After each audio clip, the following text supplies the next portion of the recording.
बहुत पुरानी बात है, तब पानी के ज्यादा साधन नहीं हुआ करते। लोग कुएं, बावड़ी, तालाब आदि से पानी पिया करते थे। तो ये कहानी भी एक तालाब की है, जो कि उस काली डायन के जादू से अमृत से जहर बन गया था। ये डायन कैसे बनी, कैसे इस तालाब का पानी विष बन गया, मैं ये कहानी आपको बताता हूँ। एक गांव में एक औरत के कोई बच्चा नहीं था। वह औरत गांव के मुखिया की पत्नी थी। उसके शादी को काफी समय हो गया था। सब लोग उसे बांझ कहा करते थे। सारे गांव वाले उसका मुंह भी नहीं देखना चाहते थे। कहते थे कि इसका मुंह देख लिया तो पूरा दिन बेकार चला जाएगा। पर मुखिया की पत्नी थी, इसलिए लोग थोड़ी बहुत बातचीत कर लिया करते थे। एक दिन गांव में एक फकीरा बाबा भिक्षा मांगते हुए आ पहुंचता है। तो वह बातों ही बातों में उसका हाथ देखने लग जाता है और कहता है, आपको बच्चा नहीं है ना। वह बोली, आपको कैसे पता चला? वह बोला, हम हस्तरेखा में निपुण है और हाथ देखकर यह बता सकते हैं कि क्या होने वाला है, क्या होगा। वह बोली, अच्छा तो ये बताओ कि मेरे बच्चा कब होगा। तो उसने कहा, आपको भगवान ने बच्चा तो नहीं दिया, पर मैं एक रास्ता बताता हूँ। वह सुनो, अमावस्या की रात को किसी एक ऐसे लड़के की बलि पीपल के पेड़ के नीचे दो, जो अपने माँ बाप के एकलौता पुत्र हो, और उसके खून से अपने बाल धोना। फिर कहना, ए प्यासी आत्माओं, ये बलि मेरी तरफ से स्वीकार करो और मुझे एक पुत्र दे दो।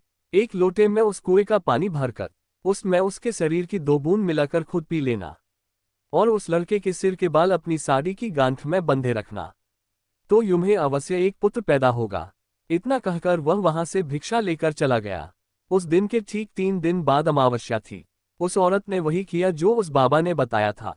उसने अपने देवरानी के लड़के की बलि दे दी और खून की 2 बूंदें पानी में मिलाकर खुद पी लिया और उस सिर के कुछ बाल को काटकर अपनी गांठ में बांध लिया और बिना पीछे मुड़े अपने घर आ गई।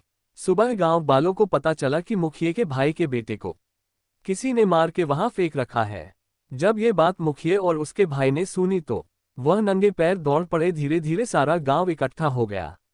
उस लड़के की मां का रो रो बुरा हो गया था। तब किसी व्यक्ति ने हिम्मत जुटाकर उस सिर को धड़ से जोड़ा और उसे नदी में बहाने की सलाह दी। वैसा ही किया, लोगों ने उस लाश को पानी में बहा दिया। सब लोग यही कह रहे थे, किसने किया, ये सब कैसे हुआ। सब लोगों के लिए ये घटना चिंता का विषय बन गई थी। जब मुखिया घर पहुंचा तो क्या देखता है कि उसकी पत्नी तो पकवान बना रही थी। वह बड़ी खुश नजर आ रही थी। मुखिया ने क्रोध में कहा, क्या तुम्हें इस बात का बिल्कुल भी दुख नहीं है कि हमारे भाई का बेटा मर गया है। वह पहले ऐसी नजरों से देखी जैसे कि उसे मार ही डालेगी। फिर कहने लगी, लड़का उसका मरा है, मेरा नहीं, मैं क्यों शोक मनाऊं। और हंसने लगी और कहने लगी, तुम पागल हो, तुम्हें तो खुश होना चाहिए कि अब तुम्हारे भी एक पुत्र आने वाला है, और यह जानकर और खुशी होगी कि वह इस जायदाद का अकेला वारिस होगा। हाँ हाँ हाँ, वह फिर ऐसे हंसी। ये देखकर मुखिया से रहा नहीं गया और उसे जान से मारने के लिए तलवार उठाने चला गया। वह अंदर तलवार ढूंढ रहा था पर तलवार नहीं मिली। जब वह पत्नी के बेद के पास पहुंचा तो क्या देखता है कि सारे कपड़े खून से लथपथ हैं और तलवार भी वहीं पड़ी है और उस पर खून लगा है। वह ये सब देखते ही समझ गया कि यह सब इसने पुत्र प्राप्ति के लिए बलि दी है। उसने उसे मारने का विचार बनाया कि अभी मैं इसको मार दूंगा तो सब लोग मुझे गलत समझेंगे, और वह वहां से चला गया। उस दिन से गांव में ऐसी ऐसी घटना होने लगी। किसी की भैंस मर गई, किसी ने उसे मार डाला और उसके शरीर के अंग इधर उधर फैले पड़े, जैसे कि किसी ने उसे नोच नोच कर खाया हो। तो किसी दिन किसी का कुत्ता, किसी का बछड़ा, तो किसी की बकरी मर गई और उसी तरीके से वह मर रही थी जिस तरीके भैंस को किसी ने मारा था। ऐसी घटना से सारा गांव परेशान था। किसी को ये समझ नहीं आ रहा था कि आखिर हो क्या रहा है। एक दिन की बात है, मुखिया रात को अपने गेट के पास सोया हुआ था। आधी रात के समय उसे गेट खुलने की आवाज आई। वह जाग गया। उसने देखा कि एक औरत बाल फिकरे हुए आधी रात को बाहर चली जा रही है। देखने में तो ऐसा लग रहा था कि जैसे उसको कोई खींचकर ले जा रहा हो। भादो अगस्त की काली रात थी, चारों तरफ से आवाजें आ रही थी। कहीं शियार तो कहीं कुत्ते भौंकते। ऐसा लग रहा था उसे कि जैसे ये रात जाने क्या कयामत ढाएगी। अचानक उसे एक गाय के बछड़े के रंभाने की आवाज आई। वह समझ गया, हो न हो यही सारे गांव की बर्बादी का कारण है। मुखिया के दिमाग में एक आइडिया आया कि क्यों न मैं चलकर देखूं कि यह कहाँ जाती है। वह उठकर चल दिया। उसने आगे चल के क्या देखा कि पड़ोसी के गाय का बछड़ा का कटा हुआ मुंड पड़ा है और उसके धड़ को वह औरत खींचकर पीपल की ओर ले जा रही है। और ले जाकर उसने वही शब्द दोहराया, ये लो प्यासी आत्माओं, मैं तुम्हारे लिए भोजन लाई हूं। मुखिया ये सब नीम के पेड़ से छुपकर देख रहा था। एकदम वह क्या देखता है कि चार काली छाया वहां प्रकट हुई।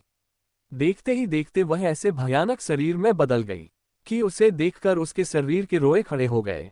उनके ये बड़े बड़े दांत, लाल लाल आंखें, शरीर पूरा जला हुआ, बड़े बड़े नाखून, आंखें तो ऐसे चमक रही थी कि बार बार बदलने वाली लाइट जल रही हो। इतना भयानक दृश्य उसने अपनी जिंदगी में कभी नहीं देखा था। वह क्या देखता है कि वो चारों भूत और उसकी पत्नी उस लाश को खाने लगी, दोनों हाथों से लापालब, जैसे कि कोई भूखा व्यक्ति खाने पर टूट पड़ता है। ये सब देखकर मुखिया के पैर के नीचे की जमीन खिसक गई कि उसकी पत्नी एक डायन है। जब उन्होंने सारे मांस को नोच नोच कर खा डाला, तब उसने एक भूतों की एक बात सुनी और कहा कि बस 3 दिन बाद फिर अमावस्या है और हमारी शक्ति उस दिन बढ़ जाएगी। तब हम तुम्हें पूरी शक्ति सौंप देंगे और तुम अपनी मर्जी से कुछ भी कर सकती हो। तुम गांव वालों को अपनी उंगली पर नाचा सकती हो। उसने ये सब सुनकर सारे गांव को चोरी चोरी जगा करके कहा, देखो मैं तुम्हें बताता हूं कि तुम्हारी बर्बादी एक डायन की वजह से हुई है। और सबसे कहा कि अपनी अपनी लाठी उठाओ और चलो मेरे साथ। आज उस डायन का अंत हम सब मिलकर करेंगे। और सब भागते हुए उस पीपल की ओर चल दिए। सारे गांव को अपनी तरफ आते देख सारे भूत तो गायब हो गए, पर वह डायन खड़ी रह गई। मुखिया की पत्नी को इस हालत में देखकर सारे गांव वालों के तो होश उड़ गए और वह रुक गए। मुखिया ने कहा, खड़े क्यों रह गए, ये तुम्हारी मालकिन नहीं डायन है। डायन और यह बोलते हुए सब उसे लाठियों से मारने लगे। वह अपनी जान बचाकर भागी और भागते हुए उस कुएं में जा गिरी। उसकी साड़ी ऊपर अटक गई और वह चिल्लाने लगी, बचाओ बचाओ। सारे गांव वाले ने कहा, इसे सजा अपने आप मिलेगी, लटकी रहने दो इसे। वह चिल्लाती रही, सारे लोग उसका ये तमाशा देख रहे थे। वह चीखती रही, चिल्लाती रही, मुझे ऊपर निकालो, मुझे पानी पिलाओ। पर किसी ने उसकी सहायता नहीं की। पर वो बार बार यही बोलती रही कि मैं तुम सब गांव वालों को बर्बाद कर दूंगी। एक एक को मैंने पानी के लिए नहीं तरसाया तो मेरा नाम भी काली डायन नहीं, यही नाम दिया है तुमने मुझे, मैं तुम्हें छोड़ूंगी नहीं। 2 दिन तक उसकी लाश यूं ही लटकती रही। तीसरे दिन अमावस्या थी। उस दिन की रात के बाद उस लाश का पता नहीं चला कि कहाँ गई। उसकी लाश, जबकि कुआं बिल्कुल सूखा था, उस बात को काफी टाइम हो चुका था, लोग उसके बारे में भूल चुके थे। कुछ दिन बाद ऐसी ऐसी खबर सुनने में मिली कि उस कुएं से आवाजें आती है। कभी वही बात सुनाई पड़ती कि मैं तुम लोगों को पानी के लिए तड़पा दूंगी, और कभी रात में मंत्रों की आवाजें आती। लोग उस राज को समझ रहे थे कि उसका जब तक शरीर नहीं जल जाता तब तक उसकी आत्मा भटकती रहेगी। कुछ दिनों बाद गांव के कुएं का अचानक पानी सूख गया तो वो लोग परेशान हो गए। कुछ दिनों बाद क्या देखते हैं कि जिस कुएं में वह मरी थी वह पानी से भर गया है। यह आश्चर्य देखते हुए कुछ लोगों ने कहा, क्या पता है कि उसी ने ये सब किया हो। कुछ लोग कह रहे थे कि उस बात को बहुत समय हो गया है, अब वो यहाँ कहाँ रखी है, और कहा चलो पानी इसी से खींच के पिया करेंगे। सुबह जब कुछ लोगों ने कहा चलकर पानी खींचते हैं, जब कुएं के पास पहुंचे तो कुएं में पानी नहीं। ये सब देखकर लोग आश्चर्य में पड़ गए कि पानी गया कहाँ। तब उसमें से अजीब आवाज आई, कहा था न पानी के लिए तड़पा दूंगी, मुझे पानी नहीं पिलाया था तुम लोगों ने। हाँ हाँ हाँ हाँ, अब मैं तुम सबको पानी के लिए ही नहीं खाने के लिए भी मुहताज कर दूंगी। यहाँ अब कभी पानी नहीं बरसेगा। हाँ हाँ हाँ हाँ। अब गांव वाले परेशान हो गए, उनके पास पानी खत्म हो गया था, दूसरे गांव से पानी लाना पड़ता था। पानी न बरसने के कारण वह कुआं भी सूखने लगा। तब उस गांव के मुखिया ने भी उन्हें पानी भरने के लिए मना कर दिया और कहा, तुमने जो किया है उसके लिए हम क्यों दुख झेले जाओ, अब उससे भुगतो। कभी कुएं में पानी आ जाता तो कभी नहीं। जब गांव वाले प्यास से परेशान हो गए तो कुछ लोग ने उससे पानी खींच लिया और उसे जैसे ही पिया तो उसका शरीर पूरी तरह सट गया। किसी को चर्म रोग हो गया, किसी के हाथ पैर गलना शुरू हो गए। ये भयानक दृश्य देखकर और लोगों ने तो उसे छुआ तक नहीं। अब गांव वालों की बुरी दशा हो गई। सब लोग भगवान को याद करने लगे, है भगवान ये सब किस जन्म के पापों की सजा दे रहा है तू। बस चारों तरफ हाहाकार मच गई। उस दिन से गांव में तो जैसे मातम सा छा गया हो। दूसरे दिन सुबह में उस गांव से एक बाबा आता हुआ नजर आया। सफेद वस्त्र, माथे पे तिलक, हाथ में कमंडल, एक हाथ में माला, बस राम का नाम लेते हुए चले आ रहे थे। सब गांव वालों ने उस बाबा को आते देख सब लोग उनके चरणों में गिर पड़े और कहने लगे, बाबा हमें इस संकट से बचा लो। बाबा ने कहा, क्या बात है, आप सारे गांव वाले इतने परेशान क्यों हो। तब बाबा को मुखिया ने सारी बात बताई। तब बाबा ने कहा कि मैं तुम्हारी इस काम में अवश्य मदद करूंगा, और कहा मैं कल अपने शिष्य विराट को लेकर आऊंगा, क्योंकि इस काम के लिए मुझे एक सद्भाव और ईश्वर पर विश्वास करने वाले व्यक्ति की जरूरत है, और वह बुद्धि में भी निपुण है। आप लोग धैर्य रखिए, मैं अवश्य वापस आऊंगा। ये कहकर बाबा वहां से चले गए। दूसरे दिन सूर्य उदय होने से पहले वह अपने शिष्य विराट के साथ उस गांव में पहुंच गए। सब लोगों ने बाबा को प्रणाम किया। बाबा ने कहा कि कुछ लोग जाकर पूजा का सामान लेकर आओ, मैं यहाँ पर हवन करूंगा, और अपने शिष्य से कहा कि तुम इस कुएं में अंदर जाकर उस डायन का अंत करोगे। और अमीन, तुम्हें कुछ ध्यान में रखने वाली बातें बताता हूं कि इस कुएं में उतरने से पहले तुम्हें सच्चे मन से भगवान का स्मरण करके बिना मुंह में पानी जाए हुए नीचे पहुंचना पड़ेगा, और तुम्हें इस कुएं की गहराई यानी पाताल तक पहुंचाना पड़ेगा। ध्यान रहे, ये काम सूरज डूबने से पहले खत्म करना पड़ेगा, क्योंकि दिन के डूबते ही बुरी आत्माओं की शक्ति बढ़ जाती है। ध्यान रहे कि सबसे पहले डायन के बाल काटने हैं, जिससे वह कमजोर पड़ जाएगी। जब वह पूरी तरह से कमजोर पड़ जाए तब भगवान का नाम लेकर यह खंजर जो मैं तेरे को दे रहा हूं, इससे उसको मार देना और उसके शरीर को जला देना, और मैं यहाँ यज्ञ करके तुम्हारी मदद करूंगा।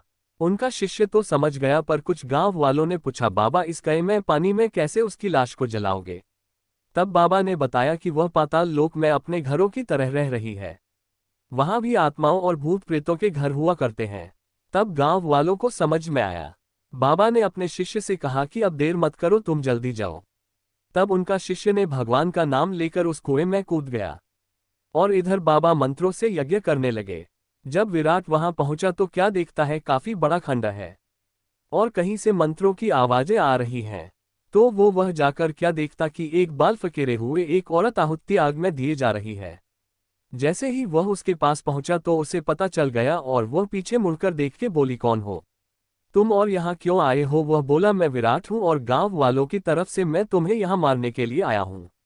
वह हंसी, हा हा हा हा, तुम मरोगे, मुझे साधारण मनुष्य गांव वालों ने तुझे भेजा, और तू मरने चाला आया, लौट जा और अपने प्राण बचा ले, मुझसे नहीं। तो वह बोला, नहीं तो क्या मुझे मार डालोगी?